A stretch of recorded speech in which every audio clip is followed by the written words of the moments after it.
ஆதம் அலைஹிஸ்ஸலாம் அவர்கள் காலத்திலேயே புனித கஅபா உள்ளது என்று அல்லாஹ் திருமறையிலே கூறுகிறான். ஆகவே கஅபா அல்லாஹ் முதலில் உருவாக்கி கொடுத்தானா அல்லது முதல் இறைப்பள்ளி கஅபாவை ஆதம் நபியே உருவாக்கினார்களா? அதாவது குர்ஆன்ல நமக்கு இருக்கிறது 3வது அத்தியாயத்துல 96வது வசனத்தில் இருக்கிறது, உலகத்திலேயே மனிதர்களுக்காக இறைவனை வணங்குவதற்கு உருவாக்கப்பட்ட முதல் ஆலயம் மக்காவில் இருக்கிற ஆலயம் தான். அல்லாஹ் குர்ஆன்ல சொல்லி காட்டுகிறான். அப்ப முதல்ல ஆலயம் என்று சொல்லிவிட்டான் என்று சொன்னால் அப்ப முதல் மனிதர் தான் அதை உண்டாக்கி இருக்கணும். ஏன்னா முதல் மனிதர் உண்டாக்குனது முதல் ஆலயமா இருக்கும். அது கொஞ்ச நாளைக்கு பிறகுதான் இந்த ஆலயம் உருவாக்கப்பட்டுச்சு என்று சொன்னால் அது வரைக்கும் உலகத்தில் ஆலயமோ வழிபாடு நடக்கல என்று ஆயிரும். அதனால முதல்ல ஆதம் அலைஹிஸ்ஸலாம் அவர்கள் தான் அதை உருவாக்குனாங்க என்று இதிலிருந்து நம்ம நேரடியாக இல்லாவிட்டாலும் இதிலிருந்து சிந்தித்து விளங்குறோம். இதை ஆதம் அலைஹிஸ்ஸலாம் அவங்களே தானா கட்டிக்கிட்டாங்களா அல்லது அல்லாஹ் வந்து கட்டி கொடுத்தானா அப்படிங்கிற இரண்டாவது கேள்வி. இந்த கேள்வி ஏன் வருதுன்னு கேட்டா,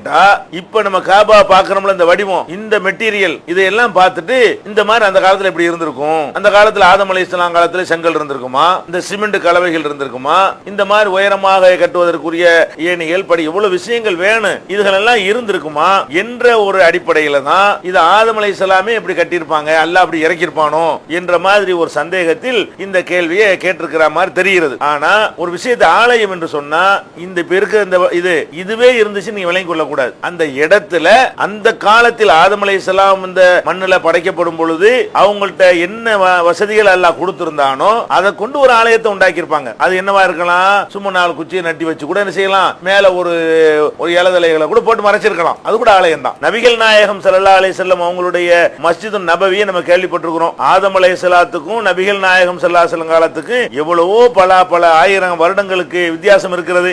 அவங்களுடைய பள்ளிவாசல எப்படி இருந்தது, கீழே மண்தரையா இருந்தது, மேல பேரிச்ச மரத்து ஓலை பேரிச்ச மட்டையால் அதனுடைய கீற்றுகளால் வேயப்பட்டு இருந்தது என்றெல்லாம் நம்ம ஹதீஸ்கள்ல பார்க்கிறோம். அப்ப ஆதம் அலைஹிஸ்ஸலாம் காலத்துல இப்படி இருக்கும்னு அர்த்தம் இப்படி இருந்திருக்காது. அவங்கள படைக்கும் பொழுது அல்லாஹ் என்ன கிடைக்கிற மாதிரி செஞ்சிருந்தானோ ஒரு கூரை மாதிரி போட்டிருப்பாங்க, இந்த செஞ்சிருப்பாங்க. அவங்க வசிப்பதற்கு ஒரு வீடு வேணும் தானே, அதை எந்த மெட்டீரியலை கொண்டு அவங்க செஞ்சிருப்பார்களோ அதை கொண்டு செஞ்சிருப்பாங்கன்னு விளங்கிட்டோம்னு சொன்னா இது அங்கே இருந்து இறங்குனிச்சாங்கிற ஒரு கொஸ்டின் வராது. அதனால இது அங்கே இருந்து இறங்கி இருக்க வேண்டிய அவசியம் ஒன்றும் கிடையாது.